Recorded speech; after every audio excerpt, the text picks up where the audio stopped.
कार्तिक मास के 8वें अध्याय का महात्म्य। कार्तिक मास के उद्यापन की विधि। नारद जी बोले, हे राजन, अब मैं कार्तिक के व्रत की संक्षेप में उद्यापन विधि सुनाता हूँ। व्रत पूरा होने के लिए, फल मिलने और विष्णु भगवान की प्रसन्नता के लिए कार्तिक शुक्ला चतुर्दशी को अध्यापन करें। तुलसी जी से सुशोभित एक 4 द्वारों का सुंदर मंडप बनाकर तोरण बंधनवार बांधकर फूल माला और चमर आदि से सजावें। मंडप के चारों द्वारों पर मिट्टी के पुण्यशील, सुशील, जय और विजय भगवान के द्वारपालों को बनाकर उनका पूजन करें। फिर तुलसी के चारों ओर अनेक रंगों से सुशोभित सर्वतोभद्र चक्र बनाएं। उसके ऊपर पंचरत्न और नारियल रखकर एक सुंदर कलश स्थापित करें। इसके बाद वहां शंख, चक्र, गदाधारी पीतांबर से युक्त लक्ष्मी सहित विष्णु भगवान की स्थापना करके पूजन करें। व्रती पुरुष ब्रह्मा आदि देवता और इंद्रादि लोकपालों का मंगल हेतु पूजन करें। द्वादशी को भगवान उठे, त्रयोदशी को देवताओं ने उनके दर्शन किए और चतुर्दशी को देवताओं ने उनका पूजन किया।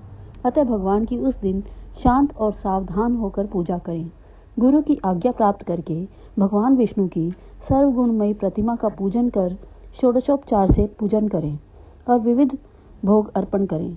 रात्रि में जागरण कर वाद्य आदि के साथ भजन कीर्तन करता रहें।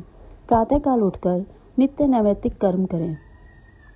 पश्चात हवन करें, ब्राह्मणों को भोजन करावें तथा धन का लोभ छोड़कर यथाशक्ति दक्षिणा देवें। जो विधि पूर्वक इस वैकुंठ चतुर्दशी को व्रत करता है तो वह उसके व्रत मात्र से वैकुंठ धाम को पाता है। इस वैकुंठ चतुर्दशी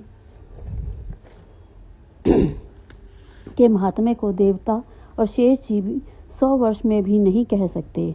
जो प्राणी भगवान चक्रपाणि के जागरण में भक्ति पूर्वक आंगन में गायन और नृत्य करते हैं, उनके जन्मांतर के पाप नष्ट हो जाते हैं और उनको सहस्र गायों के दान करने का फल मिलता है। जो वासुदेव भगवान के सम्मुख भजन कीर्तन आदि करता हुआ जागरण करता है अथवा उनकी लीलाओं का पाठ करते हुए जागरण करता है और वैष्णवों के मन को आनंद देता है, उसे पूर्ण मुक्ति मिल जाती है। जो मुंह से वृथा की बकवाद नहीं करता, उसका पुण्य दिन प्रतिदिन कोटि तीर्थ यात्रा के समान हो जाता है। तदनंतर पूर्णमासी के दिन स्त्री सहित 30 अथवा 1 ब्राह्मण को अपनी सामर्थ्य के अनुसार निमंत्रण दें, क्योंकि इस दिन विष्णु भगवान मत्स्य रूप में उत्पन्न हुए थे। अतः इस दिन किया गया होम, जप और दान अक्षय फल देने वाला है। अतः उनको प्रसन्न करने के लिए इस तिथि में उन ब्राह्मणों को खीर आदि अन्न का भोजन कराएं तथा अतो देवः इस मंत्रों से तिल और खीर का हवन करें। तत्पश्चात ब्राह्मणों को यथाशक्ति दक्षिणा दें और नमस्कार करें। फिर विधि पूर्वक भगवान का पूजन करें। पश्चात देवताओं, तुलसी और कपिला गौ को पूजन करें। फिर सपत्नीक वस्त्राभूषणों से सुसज्जित होकर उपदेश करने वाले गुरु का पूजन और समापन करावें तथा प्रार्थना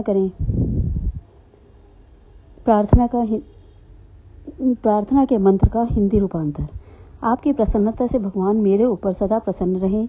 इस व्रत से मेरे 7 जन्म के पाप नष्ट हो जाएं और मेरी संतान, पुत्र, पौत्र आदि दीर्घायु हों तथा पूजा करने से मेरे मनोरथ सफल हों और मरणोपरांत मुझे विष्णु लोक की प्राप्ति हो। ऐसे उन ब्राह्मणों से क्षमापन करके और प्रसन्न कर पूजा विसर्जित करें तथा पूजा की सामग्री एक गौ के समेत गुरु आचार्य को निवेदित करें। पश्चात परिवार मित्रों सहित भोजन करें। कार्तिक और माघ की ऐसी ही विधि कही गई है। ऐसे सम्यक रीति से कार्तिक का व्रत करने वाला संपूर्ण कामनाओं से युक्त पाप रहित होकर संपूर्ण तीर्थों का करोड़ गुणा फल प्राप्त कर विष्णु भगवान के समीप चला जाता है। भक्ति सहित कार्तिक का व्रत रखने वाले लोग धन्य हैं। वे ही सदा पूज्य हैं और वे ही सफल मनोरथ हैं। कार्तिक के उपवास के भय से देहस्थ सब पाप कांपने लगते हैं और कहते हैं कि अब हम कहीं जाएं। वे व्रती के तेज से क्षीण होकर दूर भागते हैं। जो कार्तिक महात्म्य को भक्ति पूर्वक सुनते और कहते हैं, वे पाप रहित हो उत्तम फल प्राप्त करते हैं। बोल श्री गुरु महाराज की जय। बोल श्री कृष्ण भगवान की जय। बोल श्री विष्णु भगवान की जय।